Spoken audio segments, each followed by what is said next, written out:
I'm Aaron Maté, sitting in for Jimmy Dore, here with Misha Pollan and Americans comedian Kurt Metzger. And here's a new video that just dropped from Donald Trump.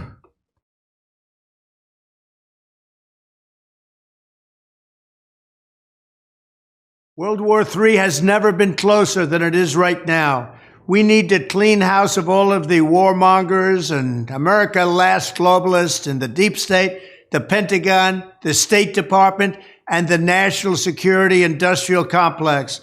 One of the reasons I was the only president in generations who didn't start a war is that I was the only president who rejected the catastrophic advice of many of Washington's generals, bureaucrats, and the so-called diplomats who only know how to get us into conflict, but they don't know how to get us out. For decades, we've had the very same people, such as Victoria Nuland and many others just like her, obsessed with pushing Ukraine toward NATO, not to mention the State Department support for uprisings in Ukraine. Wow. That's a pretty bold statement. He's talking about Victoria Nuland. If you remember, that's the U.S. official who was caught on tape plotting a coup in Ukraine back in 2014. She's the one who says that, talking about who the next leader of Ukraine should be, and who they decide on, a guy named Yatsenyuk, is exactly who became the new prime minister of Ukraine after the coup in February 2014. And Trump here appears to be referring to that. The State Department supported uprisings in Ukraine, which is, if that's what he's referring to, then this is the highest level person in the U.S. to ever admit to U.S. involvement in the 2014 coup. Yeah, I wonder if he figured anything out, because it's so funny when he came in on, the beginning of this kind of talk, but clearly he bombed a bunch of places too, didn't he? We're going to get to his own role in fueling the Cold War that he's now trying to criticize, because he played a major role in this too, which is interesting. These people have been seeking confrontation for a long time, much like the case in Iraq and other parts of the world, and now we're teetering on the brink of World War III. And a lot of people don't see it, but I see it, and I've been right about a lot of things. They all say Trump's been right about everything. None of this excuses in any way the outrageous and horrible invasion of Ukraine 1 year ago, which would have never happened if I was your president, not even a little chance. But it does mean that here in America, we need to get rid of the corrupt globalist establishment that has botched every major foreign policy decision for decades. And that includes President Biden, whose own people said he's never made a good decision when it comes to looking at other countries and looking at wars. Ouch. We have to replace them with people who support American interests. Over our 4 years in the White House, we made incredible progress in putting the America last contingent aside and bringing the world to peace. And now we're going to complete the mission. The State Department, Pentagon, and national security establishment will be a very different place by the end of my administration. In fact, just into my administration, it'll be a very different place, and it'll get things done, just like I did 4 years ago. We never had it so good. We'll also stop the lobbyists and the big defense contractors from going in and pushing our senior military and national security officials toward conflict, only to reward them when they retire with lucrative jobs, getting paid millions and millions of dollars. Take a look at the globalist warmonger donors backing our opponents. That's because they're candidates of war. I am the president who delivers peace, and it's peace through strength. There was a reason we had no conflict. There was a reason we didn't get into wars, because other countries respected us. I entirely built, all right from the beginning, rebuilt our military. It's a big reason for that. They didn't want to mess around with the United States, and now they're laughing at us. We could end the Ukraine conflict in 24 hours with the right leadership. At the end of my next 4 years, the warmongers and frauds and failures of the senior ranks of our government will all be gone, and we will have a new group of competent national security officials who believe in defending America's vital interests above all else. Thank you very much. So that's Trump. And when he says a lot there, and he says, for example, that if he were president, that the Russian invasion of Ukraine wouldn't have happened. He's not the first to say that.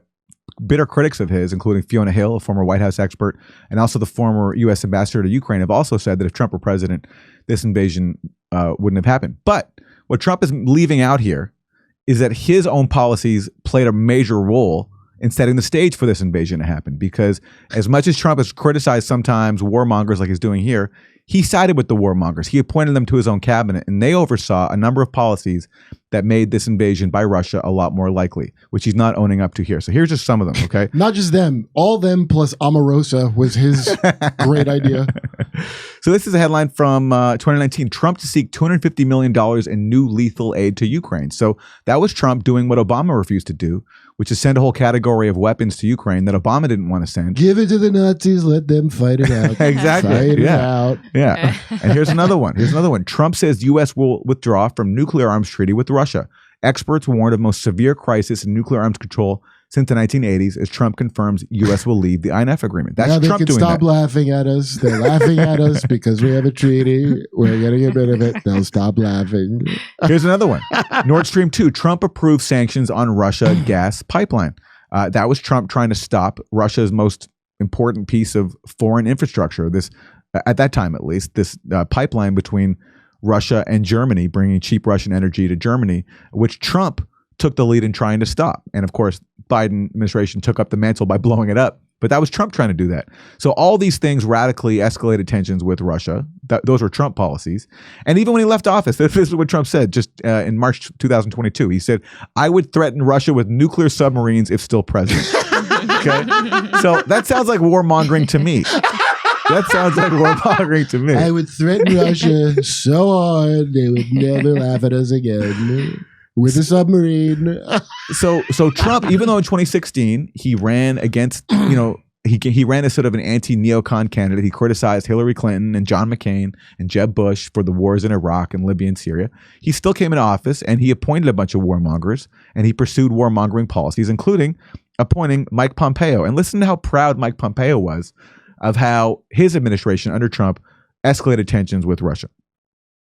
After Helsinki, do you think that the American people deserve to know what's in President Trump's tax returns and business interests that are intertwined with Russia? Senator, I'm going to try to stay out of the same political circus that you and I ended up in last time I was sitting here, and simply respond by saying this same president with which you seem to express such deep concern is engaged in a massive defense buildup, which threatens Vladimir Putin's regime. He instructed us to put together a nuclear posture review that has set Vladimir Putin on his ear because of its robustness and the recapitalization of our nuclear program. He's kicked out 60 spies. We banned Kaspersky. We put $11 billion in the European Defense Initiative. Mr. Secretary, you've already No, Senator, actually, I haven't even begun to scratch the surface. But you've already... You haven't answered my question, so let me try it a little different way. Wow, Pompeo showing some honesty. Exactly. And they don't want to hear it because they're so fixated to their conspiracy theory that Trump is a Russian asset. So Pompeo pointing out all the ways Trump is escalating tensions with Russia, they don't want to hear that. Mr. Pompeo, I don't actually know anything. I need you to say the thing.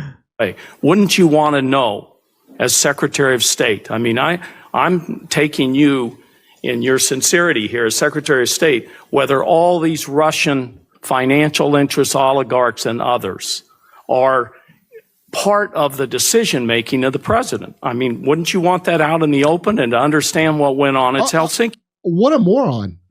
So you think they're paying him off even while he's doing this to them? Exactly. And that's why he doesn't want Pompeo to say what Trump is actually doing, is because it contradicts that conspiracy theory. We do know, moron. Like, they're not friends. It sits an easy kind of yes or no question. Senator, I don't need secondhand understandings of what President Trump is instructing his administration to do to push back against Russia. I have firsthand understandings and directives. Well, let me ask the question a little bit different. We've opposed here. Nord Stream 2. We've got a 4x30 out of NATO that also is a big setback for Russia. I mean, I'm happy to continue the list. I'm happy to cease there, but I will submit the entirety of this administration's actions against Russia for the record, if I might. Please do. We'll back a truck up and get it on in here.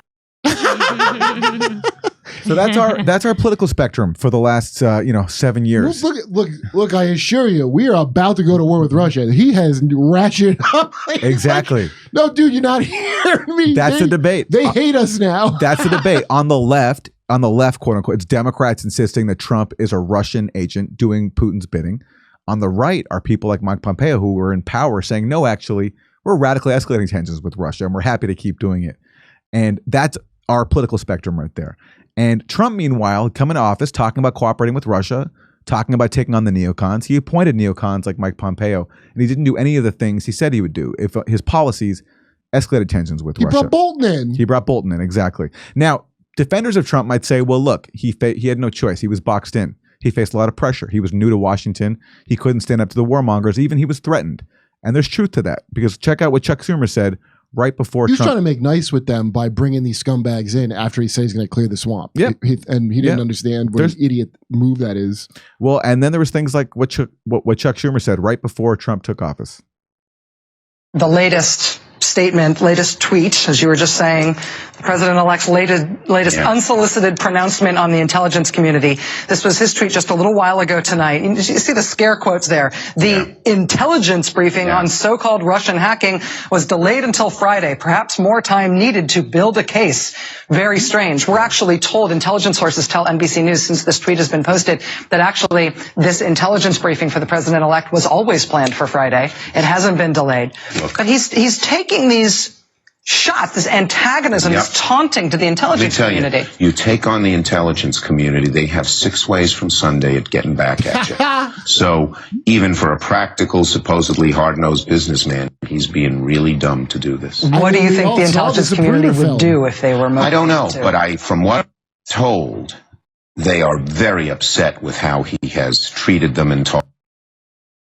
So there we go. And whether it was the intimidation from forces like Chuck Schumer mentioned from the national security state, who have 6 ways from Sunday to get back at a president who goes against them, or whether it was just Trump wanting to get along and be liked by Republicans who are dominated by neocons, his actual policies escalated tensions with Russia. And now he's calling out the agenda that he himself advanced, and a lot of what he said there is totally true.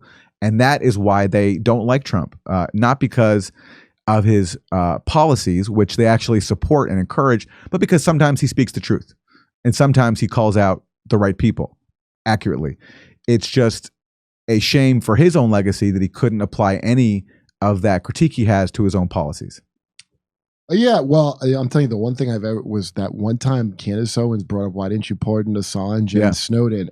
It's the only time I've seen Trump even like say he was wrong. Like, I couldn't believe it. Like, yeah, well, I should have done. I've never even seen him look like that. Yeah. That's a guy who's intimidated, I think. Yeah. Yeah.